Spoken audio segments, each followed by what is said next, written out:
Olá, bom dia! Seja bem-vindo, nós estamos ao vivo, agora são 8h31 pelo horário de Brasília. Vamos juntos começar esse dia bem informados? A partir de agora, você confere as notícias do Brasil e do mundo desta quarta-feira, deste primeiro dia de março, mais um mês aí começa.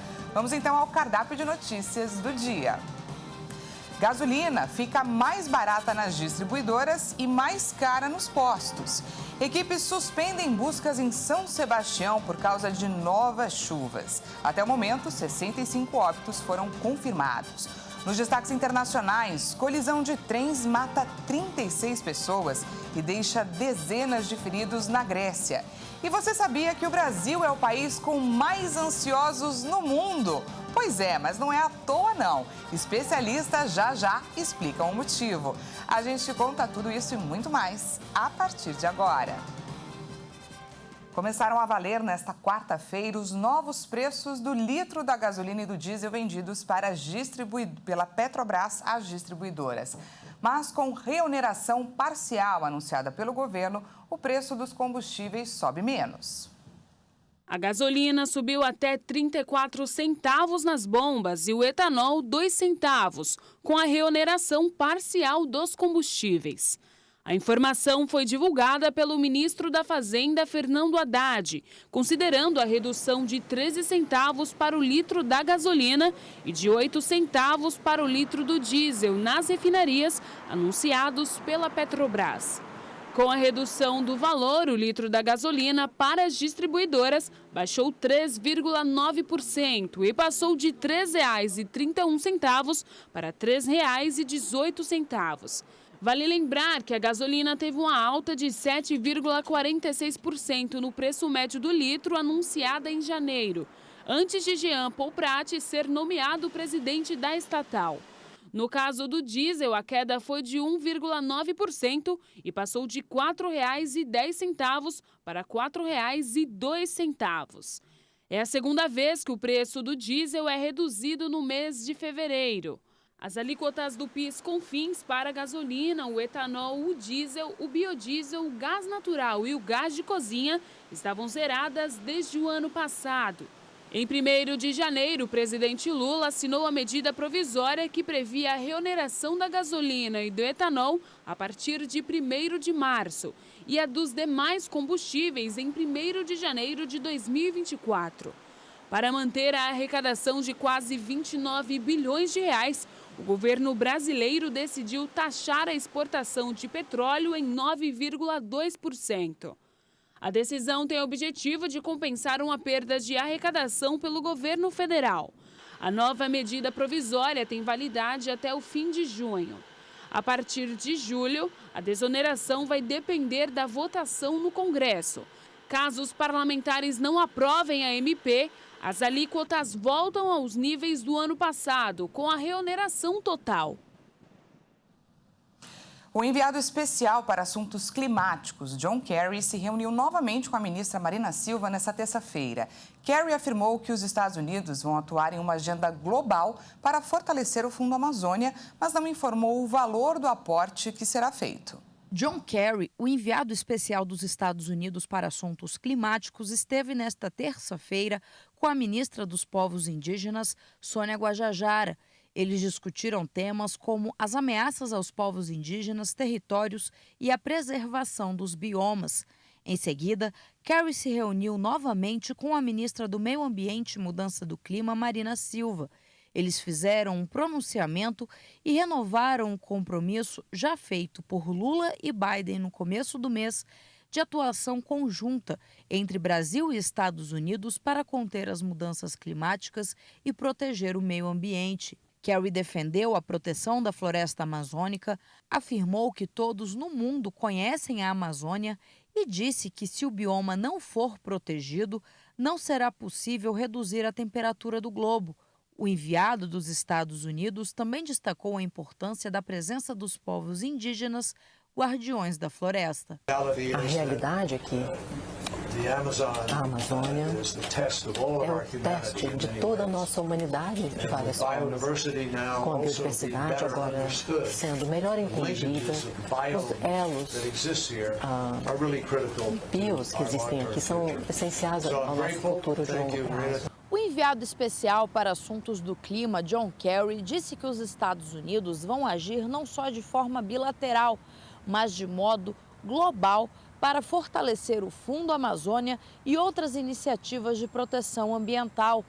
Kerry disse que não vai ser um único país que vai fazer a diferença, mas sim a união de todas as nações em defesa do meio ambiente e do planeta. Ao se referir à Amazônia, Kerry disse que o bioma é um tesouro extraordinário que pertence ao mundo todo. Em resposta, Marina Silva disse que o Brasil é soberano, mas precisa da ajuda de países mais ricos para proteger a floresta integralmente. Eu acho que vocês em breve verão um novo nível de atividade, uma renovação, se pudermos chamar assim, do compromisso para com este tesouro extraordinário que pertence a todos. Temos completa clareza da responsabilidade que temos com esse território tão importante do nosso país, que é a Amazônia. Nossa soberania impõe responsabilidade e entendemos o caráter que a Amazônia tem de equilíbrio do planeta, mas temos a clareza da soberania sobre esse território e buscamos ajuda, mas uma ajuda soberana com a qual queremos compartilhar a responsabilidade da proteção em bases econômica, tecnológica, de recursos, e compreendendo que é um esforço de proteção das florestas do mundo, no Congo, no Brasil, na Colômbia, na Indonésia, em todos os lugares do mundo. É fundamental que o mundo desenvolvido nos ajude a proteger nossas florestas. O Fundo Amazônia é uma iniciativa de arrecadação de recursos mundiais para financiamento de projetos que ajudam a proteger a floresta e desenvolver a economia local. Criado em 2008, o Fundo Amazônia já apoiou mais de 100 projetos de preservação. Com a mudança política nos últimos anos e o aumento do desmatamento e crimes ambientais, países parceiros como Alemanha e Noruega deixaram de apoiar o fundo. Os Estados Unidos afirmaram que farão um aporte bilionário para retomar e fortalecer a iniciativa, mas o valor ainda não foi estipulado. Ele não falou em valores. Isso, obviamente, que quem vai falar é o Congresso americano, mas obviamente que tem uma sinalização de que vai colaborar, e isso não é apenas uma sinalização, é uma decisão, que é o mais importante, porque quando o presidente Biden falou que vai colaborar, ele vai colaborar. E obviamente que se tratando de um país, não é, com a importância econômica, estratégica que tem os Estados Unidos, não é? A colaboração não é só de natureza financeira, ela é muito importante, mas ela é também de natureza política. E nessa terça-feira também o governo federal reinstalou o Conselho Nacional de Segurança Alimentar e Nutricional. Durante o evento, o presidente Lula mencionou principalmente a busca pelo combate à fome no país. Para a gente ter uma ideia da importância desse conselho, em um último levantamento realizado em junho do ano passado, o Brasil contava com mais de 33 milhões de pessoas sem ter o que comer diariamente. Em um evento realizado no Palácio do Planalto, o presidente Lula assinou o decreto que atualiza o funcionamento do CONSEA e da Câmara Interministerial de Segurança Alimentar e Nutricional. O programa, criado em 1993 por Itamar Franco, havia sido desativado no início da gestão anterior, em 2019. Na nova configuração do governo federal, o Conselho Nacional de Segurança Alimentar e Nutricional integrará a estrutura da Secretaria-Geral da Presidência. Durante o evento, foi defendido que é necessário articular políticas de combate à fome, à pobreza, à obesidade e à crise climática, além de aumentar a renda e gerar emprego para a população. E a gente vai garantir que, se as pessoas produzirem, não vão perder, porque se produzirem em excesso, o governo vai comprar esse alimento para que a gente distribua aonde precisa ser distribuído. E também a gente vai voltar com a política de preço mínimo para garantir que as pessoas que plantam não tenham prejuízo se houver uma super safra. Porque no Brasil é assim. Às vezes as pessoas produzem, são incentivadas a produzir, todo mundo planta, a colheita é muito grande, o preço cai. E às vezes o companheiro não consegue retirar sequer o dinheiro que investiu. O retorno do programa demonstra uma preocupação social do governo brasileiro. Isso porque, depois de 9 anos, o Brasil voltou ao mapa da fome das Nações Unidas. O Conselho é um dos responsáveis pelo assessoramento na criação, implementação e monitoramento de políticas públicas voltadas para o direito humano à alimentação. Além disso, o CONSEA é composto por 2/3 de representantes da sociedade civil que atuam em caráter voluntário e 1/3 de representantes governamentais. Agora, com o retorno, as atividades já se iniciaram nesta terça-feira e entre os primeiros atos está a convocação de uma conferência para tratar diretamente dos temas do Conselho, que deve acontecer até o fim deste ano. Alguns exemplos de importantes discussões do Conselho que se tornaram políticas públicas estão a inclusão do direito à alimentação na Constituição, a aprovação da Lei Orgânica e do Plano Nacional de Segurança Alimentar e Nutricional, além do famoso Plano Safra da Agricultura Familiar. O índice de confiança do comércio subiu 3 pontos na passagem de janeiro para fevereiro e foi para 85,8 pontos, a primeira alta desde setembro de 2022, segundo a Fundação Getúlio Vargas. Quem traz para a gente mais detalhes é a repórter Maria Clara Leite. A confiança do comércio subiu 3 pontos em fevereiro, passando para 85,8 pontos. Os dados foram divulgados pela Fundação Getúlio Vargas. No mês, houve melhora na confiança em 5 dos 6 principais segmentos do comércio. Ainda assim, a Fundação alerta que é necessário cautela, porque os resultados recuperam apenas parte do que foi perdido desde o final de 2022. Por isso, é preciso ter atenção com os próximos resultados, que vão mostrar aí se a alta desse mês sinaliza o início de uma recuperação ou apenas uma manutenção da confiança. A sondagem do comércio de fevereiro coletou informações de 739 empresas entre os dias 1º e 24. E o Banco Central reabriu a plataforma do Sistema de Valores a Receber para quem deseja saber se tem dinheiro esquecido em contas antigas. Quem traz agora mais informações é a repórter Bruna de Jaimo. Segundo o Banco Central, essa primeira etapa é apenas para o brasileiro consultar se há ou não saldo para receber. Em caso positivo, a ferramenta ainda não disponibiliza qual é a quantia imediatamente. Então, cabe aí a uma próxima etapa, onde a pessoa vai se informar sobre o valor e, posteriormente, solicitar aí a transferência para uma conta ativa. A partir do dia 7 de março, às 10 horas da manhã, então, o brasileiro vai poder saber quanto tem na conta e como fazer para tirar o dinheiro de lá.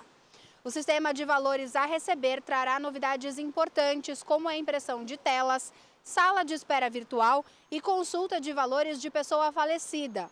Para consultar, o usuário primeiro precisa entrar no link disponibilizado pelo Banco Central e lá inserir o seu CPF ou CNPJ. Atualmente estão disponíveis cerca de 6 bilhões de reais para 38 milhões de CPFs. A primeira etapa do Sistema de Valores a Receber foi encerrado em maio de 2022, quando o Banco Central informou que faria melhorias na ferramenta. De São Paulo, Bruna de Jaimo. As equipes do Corpo de Bombeiros e da Defesa Civil suspenderam as buscas em São Sebastião, no litoral norte de São Paulo, por causa de novas chuvas. A forte chuva que atingiu a cidade na tarde dessa terça-feira deixou cerca de 30 bombeiros ilhados em uma área de risco no bairro da Baleia Verde. O grupo que procurava o último desaparecido precisou ser resgatado. A Defesa Civil emitiu um alerta para chuva forte na região, com possibilidade de novos deslizamentos de terra, válido até essa quinta-feira. Segundo o governo do estado, até o momento, no litoral norte, foram confirmados 65 óbitos.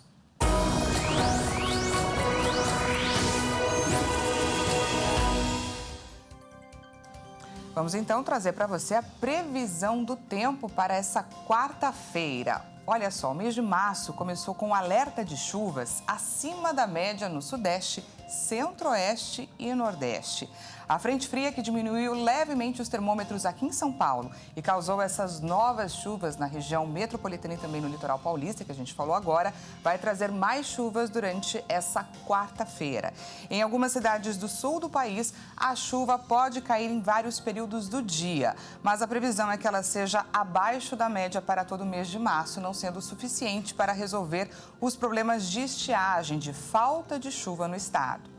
E, para hoje, apenas o litoral gaúcho e parte do Espírito Santo e do interior nordestino não tem alerta de chuvas. Vamos então conferir agora como fica o tempo em algumas cidades do país.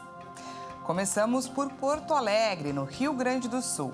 O dia será de calor com pancadas de chuva pela tarde e à noite, finalzinho do dia. Então, atenção, a máxima chega aos 31 graus. Em Vitória, no Espírito Santo, o dia será de calor, mas não tem previsão de chuva. A máxima por lá chega aos 34 graus.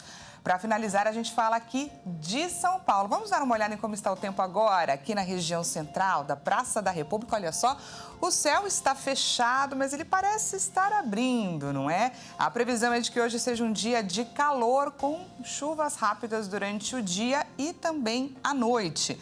A máxima chega aos 29 graus. E veja a seguir, colisão de trens mata 36 pessoas e deixa dezenas de feridos na Grécia. E você sabia que o Brasil é o país com mais ansiosos no mundo? Pois é, mas não seja você o ansioso. A gente vai para um rápido intervalo e na volta trazemos os motivos. É já já.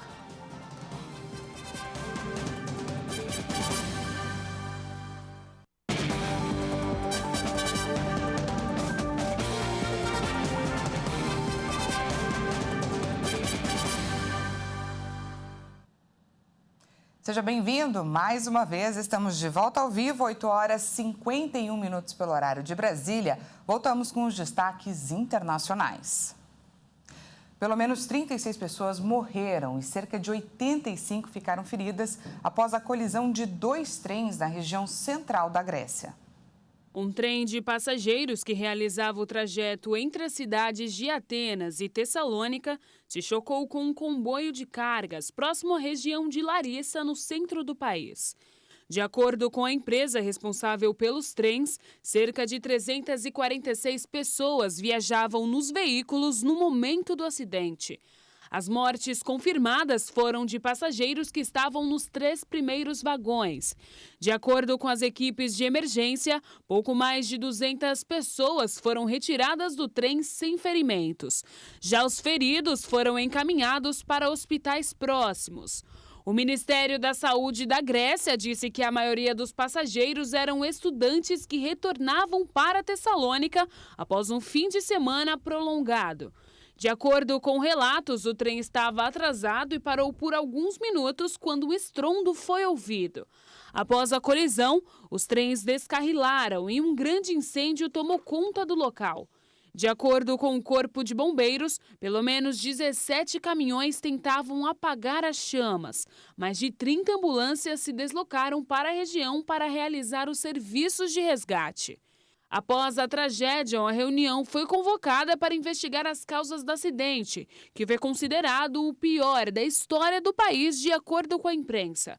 Já o governo grego decretou luto nacional de 3 dias.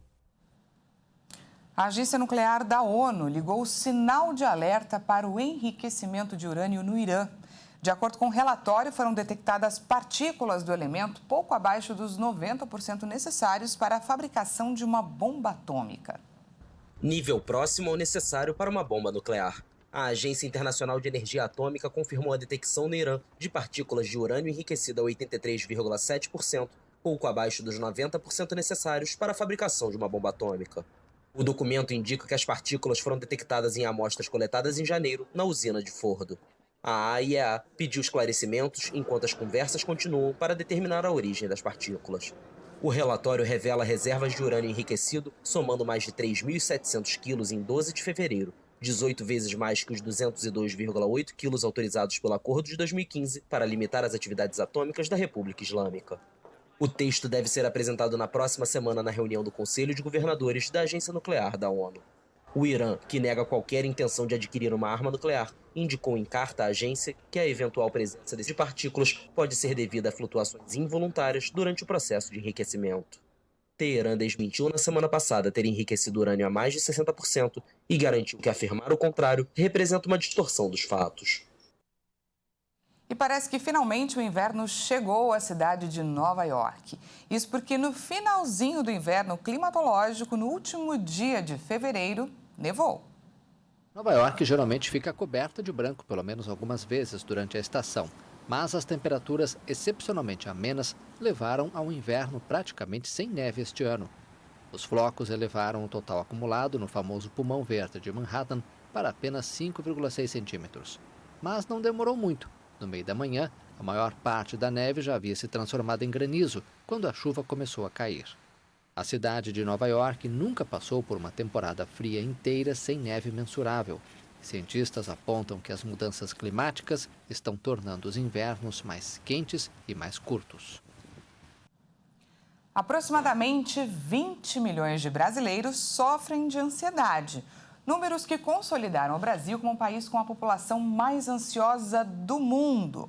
Nos últimos meses, especialistas citaram alguns motivos que explicam os brasileiros serem aí tão ansiosos. Vamos conferir.